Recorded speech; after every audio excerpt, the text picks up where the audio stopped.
여러분 안녕하십니까? 6월의 첫날 뉴스투데이 경남 시작합니다. 먼저 오늘의 주요 뉴스입니다.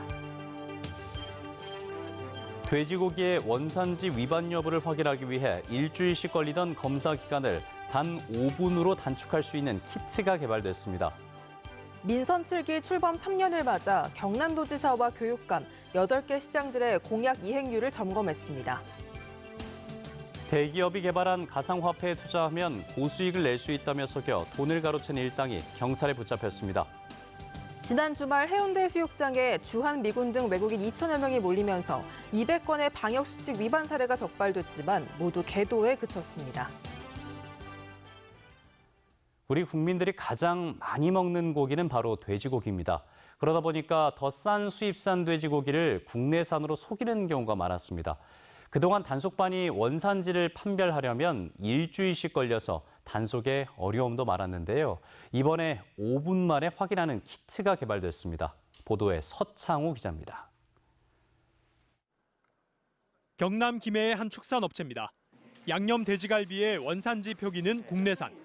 그런데 새로 나온 이 검정 키트로 검사했더니 바로 거짓 판정이 뜹니다. 그동안엔 시로 채취에 검사까지 길게는 일주일 남짓 걸렸는데 5분 만에 끝낸 겁니다. 이번엔 창원의 한 축산업체 창고. 단속반이 국내산과 핀란드산이 찍힌 돼지갈비 상자를 샅샅이 살펴봅니다. 수입산 포갈비가 국산으로 들어간 적이 있습니까 없습니까? 의심스러운 업체였지만 그동안 단속반은 뾰족한 증거를 찾지 못했습니다. 거래 명세서를 허위로 발급해온 탓입니다. 그런데 즉석에서 이 키트로 검사한 결과 바로 외국산이라는 판정이 내려졌습니다. 이 업체가 5달 동안 원산지를 속여 판 돼지고기는 3,400만 원어치에 달합니다. 현장에서 위반 여부를 확인할 수 있어서 증거를 인멸하거나 증거를 인멸할 시간적 여유를 주지 않아서 단속에 유리한 이점이 있습니다. 농산물품질관리원이 개발한 이 키트는 국내산 돼지는 모두 돼지열병 접종을 했다는 점에 착안했습니다. 돼지열병 항체를 검출해내는 방식입니다. 돼지고기 살점을 떼어 키트에 넣어봤더니 2분도 안 돼 결과가 표시됩니다. 보시다시피 붉은 빛을 띤 선 한 줄이 생기면 외국산 돼지고기를 얘기하는 건데요. 이렇게 검정 키트를 활용하게 되면 단속 확률도 기존보다 10배 가까이 높아진다는 장점도 있습니다. 현재 돼지고기와 김치 등 원산지 분석이 필요한 품목은 50개. 직원 7명이 1년에 1,000건가량을 맡고 있는데 당국은 신종 키트로 신속한 현장 단속이 가능할 것으로 기대하고 있습니다. MBC 뉴스 서창우입니다.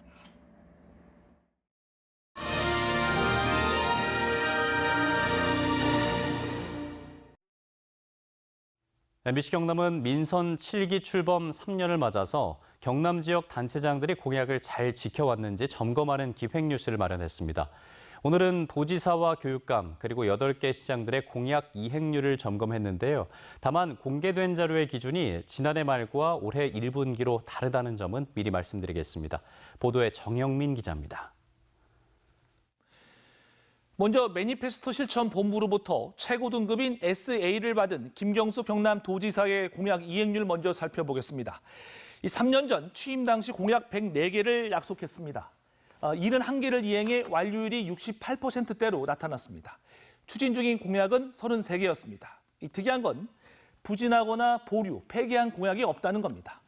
다음으로 박종훈 경남교육감 보겠습니다. 역시 SA 최고 등급을 받았는데요. 공약 47개 가운데 29개를 완료해 61%대로 나타났는데 나머지 18개는 추진 중입니다. 역시 보류나 폐기 공약은 없었습니다. 이제부터는 도내 시장 8명의 공약 점검해 보겠습니다. 먼저 허승모 창원시장은 74개를 공약했는데 52개를 완료해 70%대로 가장 높은 완료율을 기록했습니다. 다만 추진 중인 22건 중 해양신도시와 현대미술관, 창원관 유치 추진율은 상대적으로 저조했습니다. 다음으로 161개의 가장 많은 공약을 약속한 허승호 김해시장은요. 87개를 완료했고 72건이 추진 중입니다. 동서터널과 동물장려 시설 건립 2건은 보류됐습니다. 김일건 양산시장 보겠습니다. 도내 단체장 가운데 가장 적은 56개의 사업을 공약했습니다. 이 중 23개만 마무리해 완료율은 41%대에 그쳤습니다. 조규일 진주시장은요. 114개 공약 가운데 절반이 넘는 69개 사업은 아직 완료하지 못해 완료율은 39%대에 그쳤습니다. 다음으로 병강용 거제 시장 보겠습니다. 딱 절반만 완료한 것으로 나타났는데요. 36개만 정상 추진 중이고 시내버스 요금 무료와 다자녀 출산 혜택 등 6개는 보류나 폐기했습니다. 강석죽 통영시장 보겠습니다. 80개를 공약했는데 43개를 완료했고 36개는 추진 중인데요. 중림 신도시 중학교 이설 사업은 부진했습니다.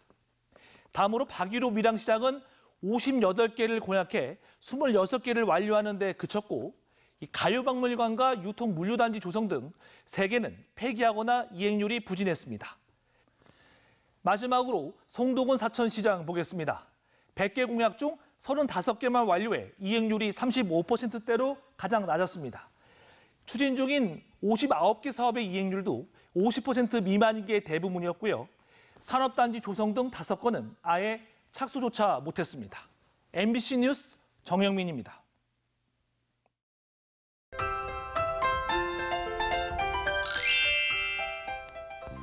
오늘 청명한 날씨에 낮 기온이 크게 올라 덥겠습니다.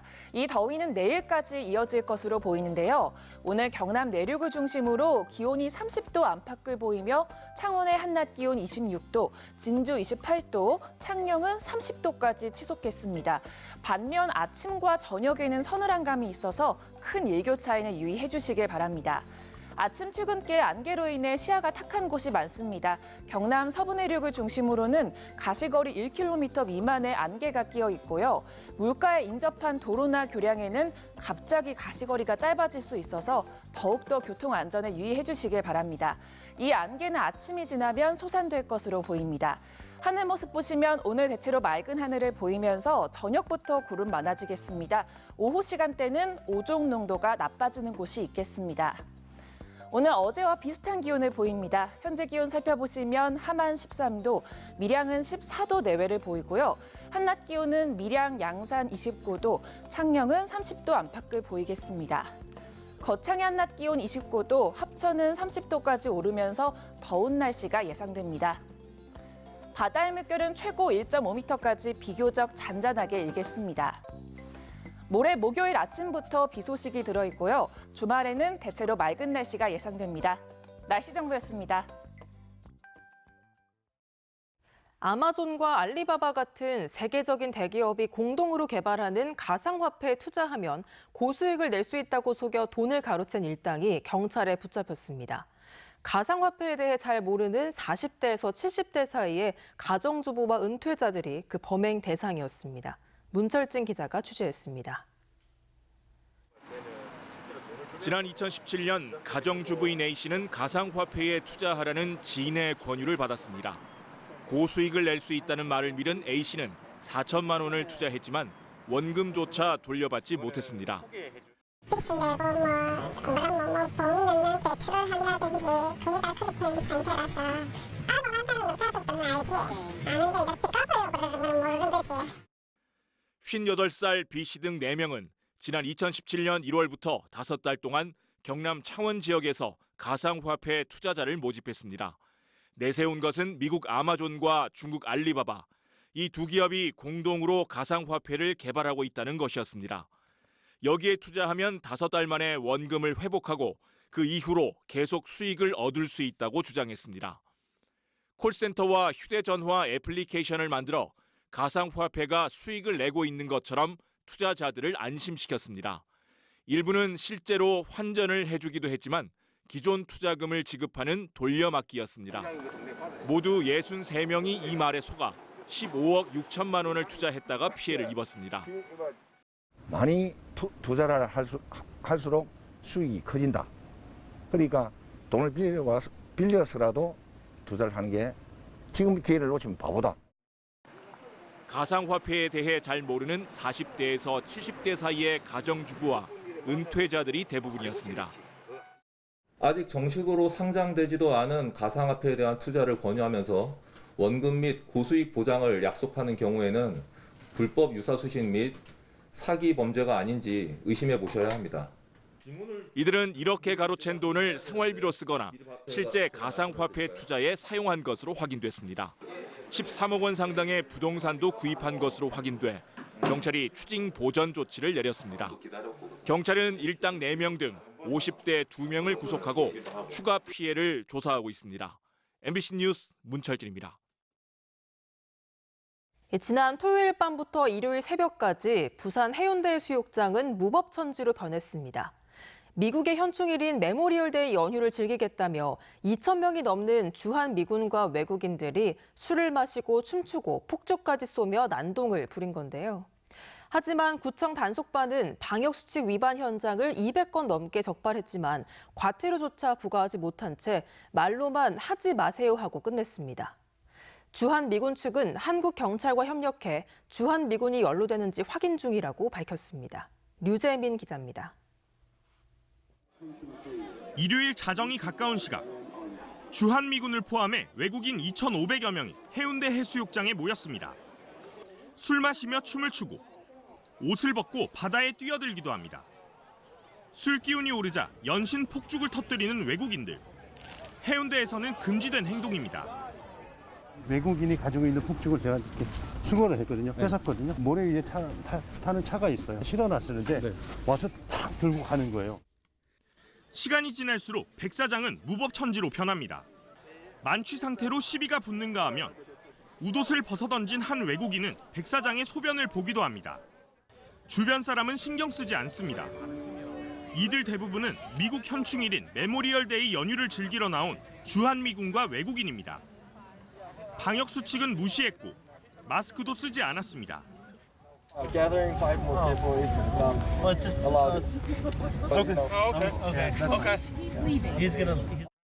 공무원 100명, 경찰 80명, 미군 헌병 4명까지 현장에 투입됐지만 이들의 소란은 계속됐습니다.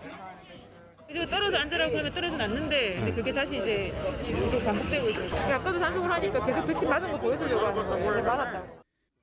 3시간 만에 방역수칙 위반 행위 210건을 적발했지만 과태료조차 전혀 부과되지 않았습니다. 작년 7월에도 해운대에선 미국 독립기념일을 맞은 주한미군들이 난동을 부렸지만 속수무책이었습니다. 미군의 경우에는 시외법권이라는 그런 권한이 따로 또 주어져 있기 때문에 해마다 반복되는 주한미군의 난동에 시민단체도 강력히 항의했습니다. 코로나 시국에 마스크를 쓰지 않고 술에 취해서 그렇게 난동을 부린단 말입니까? 주한미군 리 피터스 대변인은 한국 경찰과 협력해 주한미군이 연루됐는지를 확인하고 있다고 말했습니다. MBC 뉴스 류잼리입니다. 투데이 경남 순서입니다. 2050 탄소 중립 창원 실현 공무원 역량 강화 특강이 오전 10시 30분부터 창원시청 시민홀에서 열립니다. 제20회 열린 청소년 상담대학이 오전 10시 거창 청소년 수련관에서 진행됩니다. 사천 지역 75세 이상 코로나19 백신 접종이 오전 9시부터 사천시 예방접종센터에서 진행됩니다. 2021 공무원 규제혁신 공모과제 수상자 시상식이 오전 9시 합천 군수실에서 마련됩니다. 송도근 사천시장은 어제 기자회견을 열고 현행 법률상 공기업인 인천공항공사가 직접 항공 MRO 사업에 진출하는 것은 명백한 법령 위반으로 계획을 즉각 철회해야 한다고 촉구했습니다. 또 공항공사가 결국 사업에 참여한다면 국가 핵심 인프라 사업에 대한 중복 투자로 혈세가 낭비될 뿐만이 아니라 걸음마 단계인 경남의 항공 MRO 사업도 타격이 불가피할 것이라고 주장했습니다. 진주시는 어제 보도자료에서 지역 개발 사업의 공직자 부동산 거래 내역을 지난 3월 말부터 전수조사한 결과 불법 토지 거래는 없었다고 밝혔습니다. 진주시는 뿌리산단 조성과 농업기술센터 신축, 진양호 레저 힐링 공간 조성, 장제공원 민간 특례 사업 등 4개 사업의 편입 토지 거래 내역을 2014년부터 조사했지만 공무원 거래는 한 건도 발견하지 못했고 불법 투기 의심 사례도 없었다고 설명했습니다. 산청군이 한 달 살이 장기 여행 프로젝트인 산청의 살얼이 났다 2차 참가자를 모집합니다. 산청군은 경남을 제외한 지역에 거주하고 만 만 19살 이상이면 누구나 신청할 수 있으며 참가자들에게는 최대 30일까지 숙박비와 각종 체험비, 관광지 입장료 등을 지원할 계획이라고 밝혔습니다. 고성군이 전국 최초로 청소년에게 매월 최대 7만 원씩 지원하는 청소년 꿈키움 바우처 지원 사업이 국가균형발전위원장상을 받았습니다. 이 사업으로 올해 고성군 청소년 2,400여 명이 서점이나 문구점, 편의점 등에서 5억 6천여만 원을 사용해 학부모의 부담을 줄이고 지역경제 활성화에도 이바지하고 있습니다. 통영거제환경운동연합은 거제 남부관광단지 개발과 관련해 환경부 산하 국토생태원이 노자산의 생태 자연도를 철저히 조사할 것을 촉구했습니다. 이 사업과 관련해 용역업체의 환경영향평가 초안이 부실하게 작성됐다며 낙동강 환경청이 사법당국에 수사 의뢰할 것도 촉구했습니다. 국민권익위원회는 어제 통영시청에서 열린 현안 조정회의에서 마산지방해양수산청이 터미널 관리 사무를 통영시로 위임하고 통영시는 터미널 정상 운영과 하자 보수 비용의 절반을 부담하도록 조정했습니다. 통영 섬지역 여객선 터미널 3곳은 마산지방해양수산청과 통영시가 관리 책임을 서로에게 떠넘기면서 1년 넘게 방치돼 왔는데 이번 조치로 다음 달부터는 운영이 정상화될 전망입니다. 최근 세계 조선 시황의 반등에 힘입어서 경남의 대형 조선사들이 대형 LNG 선박 수주를 이어가고 있습니다. 삼성중공업은 최근 오세아니아 지역 선주가 발주한 LNG 운반선 2척을 4,170억 원에, 대우조선해양은 현대 LNG 해운이 발주한 운반선 1척을 2,169억 원에 수주했다고 밝혔습니다. 산업통상자원부가 올해 소재 부품 기술 개발 사업의 하나로 추진하고 있는 K9 자주포 엔진 국산화 사업자에 STX 엔진이 최종 선정됐습니다. 그동안 K9 자주포 엔진은 독일산을 사용해왔는데 국산화를 완료하면 중동 등 해외 시장 개척 등으로 1조 2천억 원의 생산 유발 효과와 5천여 명의 신규 일자리 창출 효과가 있을 것으로 경상남도는 기대하고 있습니다. 경남도 내 431만여 필지에 대한 올해 1월 1일 기준 개별 공시지가가 지난해보다 평균 7.75% 상승했지만 전국 평균인 9.95%보단 2.2%포인트 낮았습니다. 경남의 상승률은 전국에서 두 번째로 낮았으며 유명 관광지가 많은 남해군이 11.37%로 3년 연속 최고 상승률을 기록한 반면 조선업 침체를 겪은 거제시는 6.01%로 상승률이 가장 낮았습니다. 경남교육청은 다음 달 3일 2022학년도 대학 수학 능력 시험 6월 모의평가에 3만 474명이 응시한다고 밝혔습니다. 도내 165개 고등학교에선 재학생과 졸업생 등 2만 9천여 명이, 진주와 창원 등 시험지구에 설치된 17개 학원 시험장에선 1,000여 명이 시험을 치르게 됩니다. 2021 청소년의 달 기념 모범 청소년과 유공자에 대한 표창 수여식이 어제 창원시청 시민홀에서 열렸습니다. 창원시는 주체적으로 문화활동에 참여하고 있는 모범 청소년 12명과 청소년 육성 보호를 위해 최선을 다하고 있는 교사와 지도위원, 수련시설 지도자 18명에게 표창을 수여했습니다. 6월 1일 뉴스투데이 경남 여기서 마치겠습니다. 함께해 주신 여러분 고맙습니다.